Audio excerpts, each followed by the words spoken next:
नमस्कार दोस्तों, देखिए आप सभी का स्वागत है special education bright future channel पर। देखिए दोस्तों, हम आज जो है डिस्कस करने वाले हैं पार्ट 2। इस वीडियो का जो है पार्ट 1 अपन ने इसी वीडियो के नीचे डिस्क्रिप्शन में लिंक डाल दिया है। देखिए, हम यहाँ डिस्कस कर रहे हैं जो विशेष शिक्षा लेवल प्रथम व लेवल द्वितीय L1 L2 दोनों के लिए जो है हम विशेष शिक्षा के लिए क्या डॉक्यूमेंट्स जो है आपके सिलेक्शन के बाद आपसे मांगे जाते हैं, वो सारे डॉक्यूमेंट्स जो है आपको यहाँ जानकारी दी जा रही है।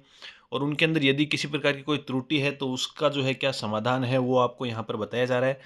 कल जो है हमने क्या क्या जो है डॉक्यूमेंट्स आपको है जो यहाँ रिक्वायर्ड होते हैं, ये पूरी जो है अपन ने पीडीएफ ये अपन ने जो है इसके बारे में जानकारी ले ली थी।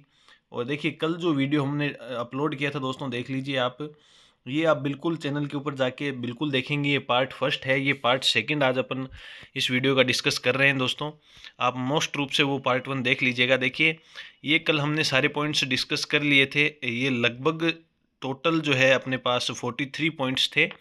और इनके बारे में अब जो भी त्रुटियां हैं, जो भी आपके डॉक्यूमेंट्स के अंदर किसी प्रकार की कोई गलतियां हैं, तो उनको किस प्रकार से सही करना है और क्या जो है मान्य रहता है, वो अपन यहाँ आज डिस्कस करेंगे। और देखिए, आपको धैर्य बनाए रखना होगा। देखिए, क्षणिक आपको हर चीज़ चाहिए। आपको शॉर्ट्स वीडियो देख देख के ये आदत पड़ गई है कि वीडियोज़ जो है इन्फॉर्मेटिव वीडियोज़ है वो भी जो है एक एक दो दो मिनट में आपको इन्फॉर्मेशन मिल जाए। देखिए, ये संभव नहीं है। विस्तृत जानकारी किसी भी सब्जेक्ट की, किसी भी विषय की आपको चाहिए तो थोड़ा सा वेट और धैर्य आपको रखना होगा। देखिए, प्रथम जो है हम यहाँ पर बात करेंगे। देखिएगा, देखिए, भर्ती का नाम, आवेदित पद, आवेदन संख्या, अभ्यर्थी का नाम, पिता का नाम, माता का नाम, जन्म तिथि, इन सब में यदि किसी प्रकार की कोई गलती हो जाती है तो उसके लिए जो है अपने पास यहाँ क्या समाधान है। देखिए, अभ्यर्थियों के द्वारा ऑनलाइन आवेदन में भरी गई सूचना के अनुसार स्वतः ही पोर्टल पर जो भी आप जो है इन्फॉर्मेशन ऑनलाइन पहले फॉर्म भरते वक्त डालते हैं वो सारी आ जाती है। देखिए, यहाँ ये लिखा हुआ है कि आवेदित पद यानी कि आपने L1 या L2 किस पे आवेदन किया है, आपकी जन्म तिथि और जो श्रेणी है, श्रेणी यानी SC ST OBC, ठीक है, वैवाहिक स्थिति और उप श्रेणी, ये जो दोस्तों 5 और 6 जो ये पॉइंट है ना दोस्तों, इन 6 पॉइंट में किसी प्रकार का जो है परिवर्तन स्वीकार नहीं किया जाएगा। यानी कि जब आप अपना फॉर्म भरें, रीट प्री का, रीट मेंस का, देखिए ये बेसिक चीज़ें हैं, फर्स्ट चीज़ें हैं ये। जो यदि आप यही गलत कर देंगे दोस्तों तो आपकी तैयारी व्यर्थ हो गई ना, आपको दस्तावेज सत्यापन में बाहर कर दिया जाएगा। इसलिए ये महत्वपूर्ण वीडियो बन जाता है काफ़ी। इन 6 चीज़ों का आप ध्यान रखेंगे। ये अगर गलत होती है तो बाद में वहाँ करेक्शन का आपको कोई ऑप्शन नहीं मिलता है, ठीक है। देखिए, यदि आपके नाम में स्पेलिंग की त्रुटि है तो आप स्व प्रमाणित घोषणा पत्र जो है वहाँ लगा सकते हैं दस्तावेज सत्यापन के समय कि मेरे नाम में यह त्रुटि ऑनलाइन आवेदन भरते समय हो गई थी और मेरा सही नाम ये है, मैं ये सत्यापित करता हूँ। स्व घोषणा पत्र आता है, नीचे आपके साइन हो जाते हैं, अटेस्टेड, ठीक है दोस्तों। ये हो गया पहला। दूसरा पॉइंट देखिए, महिला अभ्यर्थियों के विवाह उपरांत उपनाम में परिवर्तन होने पर। देखिए, जिन लड़कियों की शादी हो जाती है तो उस समय उनका क्या है, जो उपनाम है वो परिवर्तन होता है। देखिए दोस्तों, ये अपने परंपरा है। तो इसके लिए देखिए, विवाह उपरांत महिला के उपनाम में परिवर्तन होने पर उसका मूल नाम माध्यमिक अंक तालिका के अनुसार होने पर पात्रता जांच की जाए। आपका जो 10th की मार्कशीट है दोस्तों, उसके अंदर जो भी उन महिला का नाम है उसके अकॉर्डिंग जो है आपका दस्तावेज सत्यापन किया जाएगा, ठीक है। ना कि आपकी शादी के बाद में आपका क्या नाम हो गया है, आपका गोत्र या जो भी है वो चेंज हुए हैं, उनसे कोई उनको फ़र्क नहीं पड़ता है। आपकी जो 10th की मार्कशीट में नाम है वो उसी से जो है आपके आगे के डॉक्यूमेंट सारे होने चाहिए, ठीक है। देखिए, नेक्स्ट आपका कन्फ्यूज़न यहाँ पे है, अभ्यर्थी के द्वारा ऑनलाइन आवेदन में भरे गए आधार नंबर मूल आधार के अनुसार है अथवा नहीं। देखिए, यहाँ चेक किया जाता है ये पॉइंट, आपने जो आधार नंबर ऑनलाइन फॉर्म में दिए हैं वो सेम है या नहीं है। देखिए, वास्तविक आधार नंबर का परीक्षण करना है एवं अभ्यर्थी के द्वारा जानबूझकर आधार नंबर गलत भरे गए हैं तो परीक्षण करवाया जाए, किंतु आधार संख्या में कोई भिन्नता हो तो इस संबंध में अभ्यर्थी से प्रार्थना पत्र प्राप्त किया जाकर दस्तावेज सत्यापन प्रक्रिया में सम्मिलित किया जाए। यानी कि आधार नंबर यदि आपने गलती से एक दो डिजिट ऊपर नीचे इधर उधर यह लिख दी है तो उसमें जो है ये प्रावधान रखा गया है कि एक शपथ पत्र आपसे लगवा लिया जाएगा कि देखिए मेरे आधार नंबर ये हैं, ऑनलाइन आवेदन भरते वक्त मुझसे त्रुटिवश जो है यानी कि गलती से ये भर दिया गया था और मैं ये सत्यापित करता हूँ कि मेरे सही आधार नंबर ये हैं। और आपको जो है डॉक्यूमेंट वेरिफिकेशन में अगले वाले बिंदु पर 4 नंबर बिंदु पर भेज दिया जाएगा। देखिए, 4 नंबर यहाँ जो पॉइंट है दोस्तों, यहाँ लिखा हुआ है अभ्यर्थी राजस्थान राज्य का मूल निवासी है अथवा नहीं, यदि नहीं तो किस राज्य का मूल निवासी है। देखिए, इसमें ये लिखा हुआ है राजस्थान राज्य के भिन्न अन्य राज्य का निवासी होने पर राज्य एवं जिले का नाम अंकित किया जाना है। ऐसे अभ्यर्थियों को अनरिजर्व्ड पोस्ट हेतु कंसिडर किया जाए अतः ऐसे अभ्यर्थियों की प्रत्यक्ष सूची तैयार की जाए। यानी कि जो भी बच्चे अदर स्टेट से फॉर्म डालते हैं ना दोस्तों, वो जो है अनरिजर्व्ड कैटेगरी के अंदर आते हैं। SC ST OBC ये जो है वहाँ पर अप्लाइड इसके अंदर लिखा हुआ है कि नहीं है, ठीक है। देखिए, राजस्थान राज्य से भिन्न अन्य राज्यों के मूल निवासी EWS OBC SC ST के अभ्यर्थियों द्वारा यदि आयु अंकों की छूट लाभ प्राप्त किया है तो उन अभ्यर्थियों को अपात्र किया जाना है। देखिए, अदर स्टेट के यदि आप SC ST OBC या फिर किसी भी कैटेगरी से जो भी आरक्षण के लिए आप वैलिड है, तो आप राजस्थान के अंदर वैलिड नहीं होंगे। यदि आपने उसका लाभ ले भी लिया है गलती से, तो आपको अपात्र घोषित कर दिया जाएगा राजस्थान की भर्ती के अंदर, ठीक है। यदि अभ्यर्थी के द्वारा आयु अंकों में कोई छूट लाभ प्राप्त नहीं की है तो उसकी पात्रता अनरिजर्व्ड कैटेगरी अनारक्षित वर्ग के अभ्यर्थियों के समान विचारित की जाए तथा ऐसे अभ्यर्थियों को पृथक से सूची तैयार कर निदेशालयों को उपलब्ध कराई जाए। यानी कि निदेशालय को सूची भेजेंगे कि भाई ये बाहर के राज्यों से जो है बच्चे अपने यहाँ वैकेंसी के अंदर जो है पास हुए हैं और उनका डॉक्यूमेंट वेरिफिकेशन हमने किया है, ठीक है दोस्तों। ये देखिए, बहुत अच्छे पॉइंट्स हैं, ये पॉइंट कहीं क्लियर नहीं होते हैं। वीडियो आपको देखनी होगी यदि आपको नौकरी लगना है, यदि आपको जानकारी लेनी है। देखिए, किसी भी टॉपिक के बारे में इंटरेस्ट कब बनता है दोस्तों, जब आप उसके बारे में सुनते हैं, लगातार देखते रहते हैं। देखिए, मैं आपको एक कॉमन सी चीज़ बताता हूँ। यदि किसी घर के अंदर उसके माता पिता ये कहते हैं कि पढ़ ले बेटा, नौकरी लग जाएगी, पढ़ ले पढ़ ले। देखिए, बार बार दोहराहन का कहने का अर्थ ये है कि आपके मन में कहीं ना कहीं अचेतन मन के अंदर वो बातें बैठ जाती है। जब व्यक्ति के अचेतन मन में कोई चीज़ें बैठ जाती है ना दोस्तों, तो वो उसको जो है कार्य करने के लिए प्रेरित करती है दोस्तों। ये आपको समझना होगा। जैसे कुछ माता पिता ये कहने लग जाते हैं तो नकारा है, नकारा है, इस प्रकार की यानी नेगेटिव थॉट्स, तो वो बच्चा वास्तविक अगर आप जीवन में देखेंगे तो उसी प्रकार के जो है लक्षण उसके अंदर आने लगते हैं। तो आपको जो है ये वीडियोस बिल्कुल भी मिस नहीं करनी चाहिए। अपने लक्ष्य के प्रति जो है जितना आप जुड़ाव रखेंगे उतना ही जो है सफलता की ओर बढ़ेंगे। अन्य राज्यों से विवाह उपरांत राजस्थान में राज्य में प्रवासित हुई विवाहित महिलाओं को पात्रता की जांच के संबंध में, देखिए शादी होने के बाद में यदि कोई राजस्थान में आ जाए, देखिए जैसे लड़का यानी कि उसके हस्बैंड राजस्थान के हैं और जो विवाहिता जो महिला है वो अदर राज्य से राजस्थान में आती हैं, तो उस कैटेगरी के अंदर जो है यहाँ क्या है, देखिए भिन्न राज्यों के विवाह उपरांत राजस्थान राज्य में प्रस्तावित आरक्षित वर्ग रिजर्व्ड कैटेगरी की महिलाओं के संबंध में बोर्ड द्वारा विज्ञप्ति में उल्लेखित प्रावधानों की भली भांति अवलोकन कर अध्ययन पात्रता की जांच की जाए। ऐसी महिला के द्वारा राजस्थान सरकार द्वारा जारी मूल निवास प्रमाण पत्र एवं जाति प्रमाण पत्र प्रस्तुत किए जाने संभावित हैं। अतः आरक्षित वर्ग की महिला से विवाह पंजीयन प्रमाण पत्र व अन्य आवश्यक दस्तावेज यथा मूल निवास प्रमाण पत्र, जाति प्रमाण पत्र उसके माता पिता व निवास के आधार पर ही जारी हुए हैं अथवा पति के नाम से, इसकी अनिवार्य रूप से जांच कर लें, ठीक है दोस्तों। यानी कि यहाँ के वो बिल्कुल बनवा सकती है क्योंकि वो एलिजिबल हो गए हैं, क्योंकि उनके हस्बैंड जो है अपने जो है स्टेट के हैं, राजस्थान के हैं, तो उनकी जो है जांच गहनतापूर्वक की जानी चाहिए। अन्य राज्य से विवाह उपरांत राजस्थान राज्य में प्रवासित महिलाओं को आरक्षित पदों का लाभ दे नहीं है, स्पष्ट रूप से लिखा है। वो यहाँ का जो है किसी प्रकार से बनवा ले, लेकिन उनको जो है आरक्षण का लाभ यहाँ पर जो है नहीं दिया जाएगा। ये बिल्कुल स्पष्ट रूप से यहाँ लिखा हुआ है, ठीक है। देखिए, नेक्स्ट जो 6th पॉइंट है वो भी शादी राज्य से बाहर आरक्षित महिला के बारे में है। आप यहाँ जो है इसको जो भी महिलाएं हैं वो रोक के इसको पढ़ सकती है, ठीक है। देखिए, आयु के अंदर छूट की यहाँ जो है बात की गई है, आयु के अंदर, ठीक है। आयु परीक्षण, देखिए चयन बोर्ड द्वारा विज्ञप्ति में उल्लेखित प्रावधानों के अनुसार परीक्षण किया जाना है, ठीक है। जो विज्ञप्ति में लिखा हुआ है वो मान्य होगा, ठीक है। बोर्ड द्वारा जारी विज्ञप्ति के अनुसार अभ्यर्थियों की आयु 1 जनवरी 2024 को 18 वर्ष न्यूनतम हो और 40 वर्ष अधिकतम हो, ठीक है दोस्तों। 18 से लेकर 40 के बीच में यदि आपकी आयु है तो आप बिल्कुल एलिजिबल हैं, बिना आरक्षण के भी, ये यानी कि आप एलिजिबल हैं, किसी प्रकार की आपको समस्या नहीं है, ठीक है। देखिए, आयु की दृष्टि में पात्र नहीं होगा यदि, यानी कि जो विज्ञप्ति के अंदर लिखा हुआ है उसके अनुसार ये जो है ये निर्धारित किया जाता है। 18 से 40 वर्ष जो है ये मिनिमम जो एक जनरल कैटेगरी के लिए ये पात्रता रखी हुई है, ठीक है। आयु की गणना 1 जनवरी 2024 के अनुसार जो है इस डेट को मानते हुए की जानी है।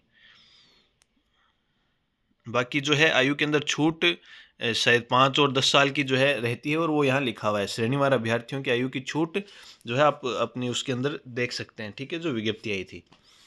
देखिए, प्रमाण पत्रों के संबंध में अभ्यर्थियों के द्वारा प्रस्तुत मूल निवास, जाति प्रमाण, खेल प्रमाण, दिव्यांग, भूतपूर्व सैनिक, विधवा या परित्यक्ता श्रेणी से संबंधित प्रमाण पत्र, समस्त शैक्षणिक एवं प्रशैक्षणिक योग्यताओं के संबंधित प्रमाण पत्र ऑनलाइन आवेदन की अंतिम तिथि तक या इससे पूर्व जारी किया हुआ होना चाहिए। ये एक बहुत ही महत्वपूर्ण जो है बिंदु है, विशेष शिक्षकों को या विशेष शिक्षा से जो भी डिप्लोमा या बीएड कर रहे हैं उनको ये ध्यान रखना होगा।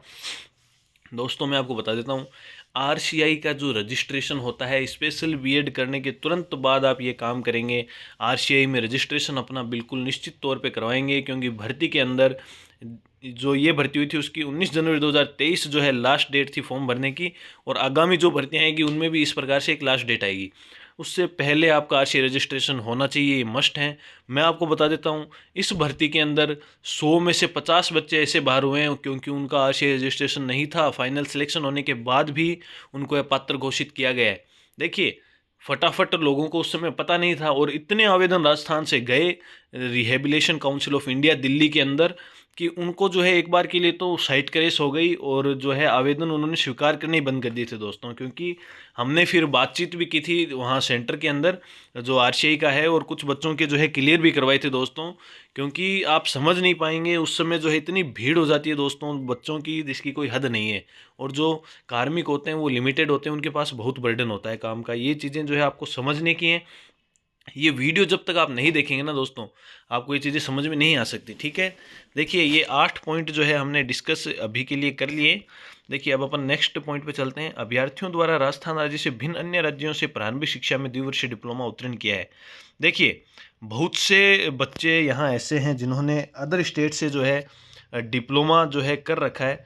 उनका एक क्वेश्चन रहता है कि हमें किसी प्रकार की समस्या तो नहीं आने वाली। देखिए, राष्ट्रीय अध्यापक शिक्षा परिषद की वेबसाइट से संबंधित प्रशिक्षण संस्थान जहां से अभ्यर्थी के द्वारा डीएलएड का प्रशिक्षण प्राप्त किया है उसकी मान्यता की पुष्टि कर पात्रता जांच की जाए।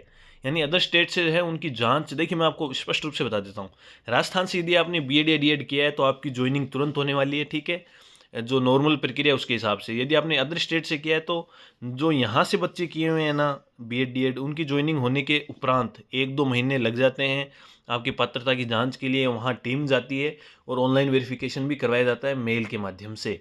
इसलिए जब यूनिवर्सिटी आपकी वहाँ से वेरीफाई करती है तब आपको ज्वाइनिंग दी जाती है, ठीक है दोस्तों।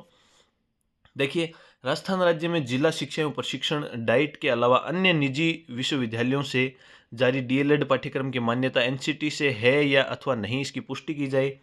देखिए, उदाहरण यहाँ लिख रखा है, सिंधीनिया विश्वविद्यालय पचेरी बड़ी झुंझुनू को एनसीईटी द्वारा बीएड अथवा डीएड पाठ्यक्रम संचालित करने की अनुमति नहीं दी गई है।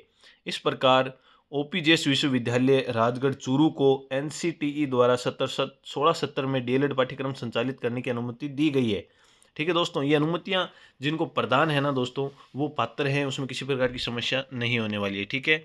और जो अदर स्टेट से किए हुए उनका मैंने जो है आपको बता ही दिया है कि उनके जो है डिग्री वेरीफाई होने में समय लगता है।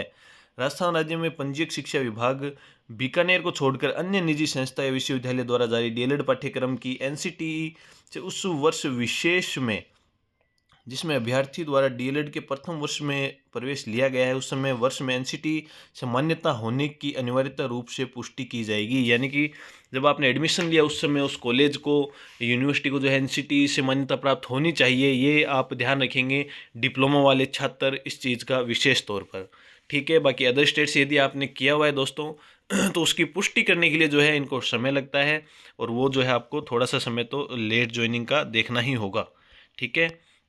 देखिए, आरक्षित वर्ग EWS OBC MBC SC ST या फिर शहरिया एससीएच के अभ्यर्थियों को प्रमाण पत्रों के संबंध में जो है यहाँ पर दोस्तों पूरी जानकारी इन्होंने दे रखी है, ठीक है। देखिए, लंबी चौड़ी जो है ये लिस्ट है, और आपको प्रत्येक पॉइंट जानना अति अनिवार्य है, अति आवश्यक है, मैं आपको बता रहा हूँ। यदि आप किसी भी तौर पर जो है इसको मिस करते हैं तो आप कहीं ना कहीं अदर स्टूडेंट से पीछे रहते हैं। देखिए, कार्मिक विभाग की अधिसूचना, ये जो मानिए विज्ञप्ति में जो अधिसूचना जारी हुई थी दोस्तों, इसमें जो है लिखा हुआ है, वर्ग विशेष SC ST OBC EWS MBC का लाभ उसी स्थिति में देय होगा जब आवेदक का उक्त प्रमाण पत्र आवेदन करने की अंतिम तिथि तक या उससे पूर्व सक्षम अधिकारी द्वारा जारी किया हुआ हो। आवेदन की अंतिम तिथि ये है तब तक प्रमाण पत्र अनिवार्य रूप से जारी किया गया हो। आरक्षित वर्ग के अभ्यर्थियों के संबंध में प्रमाण पत्रों के संबंध में विज्ञप्ति के अनुसार परीक्षण कर पात्रता की जांच की जाए। ईडब्ल्यूएस की विवाहित महिलाओं के संबंध में कार्मिक विभाग के द्वारा जारी परिपत्र 2022 के अनुसार ऐसे प्रकरणों का निस्तारण करें। देखिए, ये ऐसा है कि ईडब्ल्यूएस के लिए सरकार ने राजस्थान के अंदर एक नियम बनाया था कि उनको जो है बार-बार न्यू ईडब्ल्यूएस बनाने की आवश्यकता नहीं है। 3 साल तक जो है वो उसे रिन्यू करवा सकते हैं, सिर्फ़ अपना शपथ पत्र उसके साथ लगा के। तो वो जो है यहाँ जानकारी दी गई है, ठीक है दोस्तों? ये थोड़ा-सा आप ध्यान रखेंगे। और एक चीज़ मैं आपको और बता देता हूँ, जो भी प्रमाण पत्र जो है यहाँ पर 3 साल तक जो है ईडब्ल्यूएस का वैलिड किया गया था। यानी कि मान लीजिए फॉर एग्ज़ाम्पल आपने 2023 में बनवाया है, तो 24, 25, 26 तक जो है आप उसको सिर्फ़ एक अपने उस प्रमाण पत्र के आधार पे जो है आप ये वैलिड कर पाएँगे कि हाँ, मेरी आर्थिक आय जो है इससे कम है। ठीक है दोस्तों? यानी कि बार-बार आपको सरपंच से या फिर जिससे भी वेरीफ़ाई करवाना होता है वो काम नहीं रहता। सिर्फ़ आप यदि सरकारी कर्मचारी है तो 16 नंबर फ़ार्म भरेंगे और वो शपथ पत्र लगाएँगे और आपका रिन्यू हो जाएगा। यदि आप प्राइवेट हैं तो सिर्फ़ आपको शपथ पत्र लगाना होगा। ये रहती है दोस्तों जो भी प्रक्रिया है इसकी, ठीक है? ये बात हो गई दोस्तों ईडब्ल्यूएस की। अब देखिए यहाँ पर एक और जब बाकी ईडब्ल्यूएस के अलावा जो भी बच गए ना दोस्तों, मैं आपको बता देता हूँ। देखिए, आवेदन तिथि की निर्धारित अंतिम तिथि के बाद का है। यानी कि ये जो भी आपके कास्ट सर्टिफिकेट बने हुए हैं एससी, एसटी, ओबीसी के, ईडब्ल्यूएस के, देखिए सॉरी, सारी जो भी कैटेगरीज है दोस्तों, यदि वो आवेदन तिथि जो है अंतिम उसके बाद बनाए हैं आपने, यानी कि मान लीजिए 14 मई 2024 जो है लास्ट डेट है फॉर्म भरने की, और आपने जून जुलाई के अंदर बनवाए हैं, तो दोस्तों वो भी वैलिड माने जाएंगे। क्योंकि राजस्थान सरकार का जो है एक नियम जो है 17/10/2022 को एक जो है जारी किया गया था, वो मैं टेलीग्राम ग्रुप के अंदर आपको डाल दूंगा। उसके अनुसार ये है कि अंतिम तिथि के बाद भी यदि आपके प्रमाण पत्र जाति से संबंधित, जो आपकी कैटेगरी से संबंधित यदि जारी होते हैं, तो वो मान्य होंगे, उनको जो है वैलिड किया जाएगा। एक साथ में शपथ पत्र जो है उनसे लगवा लिया जाएगा। देखिए यहाँ मैं आपको पढ़ के भी बता देता हूँ। देखिए, आरक्षित वर्ग के अभ्यर्थियों के पास आवेदन की अंतिम तिथि के पश्चात का जाति प्रमाण पत्र होने पर भी कार्मिक विभाग द्वारा इस तारीख के अनुसार शपथ पत्र प्राप्त कर लिया जाएगा। देखिए, एससी, एसटी एवं शहरी वर्ग के अभ्यर्थियों द्वारा राजस्थान राज्य में सक्षम अधिकारी द्वारा जाति प्रमाण पत्र, चाहे वह कितना भी पुराना हो, मान्य होगा। ठीक है? एससी, एसटी का जो है कितना भी पुराना हो, जाति प्रमाण पत्र वो मान्य होता है, रिन्यू करवाने की उनको जो है कोई ज़्यादा आवश्यकता नहीं रहता है। देखिए, अति पिछड़ा वर्ग बंजारा, वालदिया, लबाना, ये सारी जाति जो है यहाँ लिखी हुई है दोस्तों। वर्ग के सदस्यों को जारी अन्य पिछड़ा वर्ग के प्रमाण पत्र में उपयुक्त जातियों का अंकन किया गया हो, उपयुक्त जातियों के व्यक्तियों को अति पिछड़ा वर्ग के आरक्षित पदों का लाभ देय होगा। देखिए, आपके जो है उसके अंदर कैटेगरी भी जो है लिखी हुई होनी चाहिए, यानी जाति भी उसके अंदर लिखी हुई होनी चाहिए। ठीक है? अति पिछड़ा वर्ग के लिए। देखिए, अन्य पिछड़ा वर्ग, अति पिछड़ा वर्ग, आर्थिक रूप से कमजोर वर्ग के अभ्यर्थियों को न्यूनतम प्रमाण पत्र प्रस्तुत करना अनिवार्य है। यदि किसी अभ्यर्थी द्वारा ऑनलाइन आवेदन की तिथि से पूर्व का संबंधित वर्ग में होने का प्रमाण पत्र तथा ऑनलाइन आवेदन के अंतिम निर्धारित दिनांक के पश्चात जारी न्यून प्रमाण पत्र प्रस्तुत किया जाता है, तो गैप अवधि के संबंध में स्व सत्यापन घोषणा कर उसे यह उल्लेखित करना होगा गैप अवधि में भी उसके वर्तमान स्टेटस में कोई परिवर्तन नहीं हुआ है। यानी कि आपके पास एक पुराना बनाया हुआ था दोस्तों, ठीक है, और उसके बाद में आपको जरूरत नहीं पड़ी, आवश्यकता नहीं पड़ी यानी जाति प्रमाण पत्र वापस बनवाने की, तो आपने नहीं बनवाया दोस्तों। देखिए, एक सिंपल सी बात है। और जब भर्ती है ये आपने नया बनवा लिया भर्ती के बाद का, तो ये है कि उसके बीच में भी आप उसी कैटेगरी में थे, उसका एक शपथ पत्र जो है लग जाएगा और आपका जो है वो वैलिड हो जाएगा। यानी कि आवेदन की अंतिम तिथि के बाद का भी बनाया हुआ जाति प्रमाण पत्र चलता है, सिर्फ एक शपथ पत्र आपको लगाना होता है। ठीक है दोस्तों, आगे आपको बात समझ में। देखिए, हमने काफ़ी पॉइंट जो है आज डिस्कस किए हैं, इसका लास्ट पॉइंट एक और देख लेते हैं अपन। ठीक है? देखिए, सामाजिक न्याय एवं अधिकारिता विभाग के परिपत्र दिनांक 18/10/2021 के अनुसार एकल महिला के बच्चों का जाति प्रमाण पत्र माता के नाम से भी जारी किया जा सकता है। एकल महिलाएं अर्थात कानूनी रूप से तलाकशुदा अथवा पारिवारिक कलह, मनमुटाव, ये जो भी है दोस्तों, इनके लिए कहा गया है कि उनकी माता के नाम से भी जो है जाति प्रमाण पत्र बनाया जा सकता है। ये सभी जानकारी दोस्तों आज के लिए अपन सिर्फ 11 पॉइंट डिस्कस कर पाए, लेकिन सारे अति महत्वपूर्ण पॉइंट्स रहेंगे दोस्तों। आप इनसे जुड़े रहिए। ये लगभग 40 पॉइंट्स जो है अपने पास यहाँ हैं। 5-6 या फिर 4-5 वीडियोज़ के अंदर अपन पूरा कवर कर देंगे।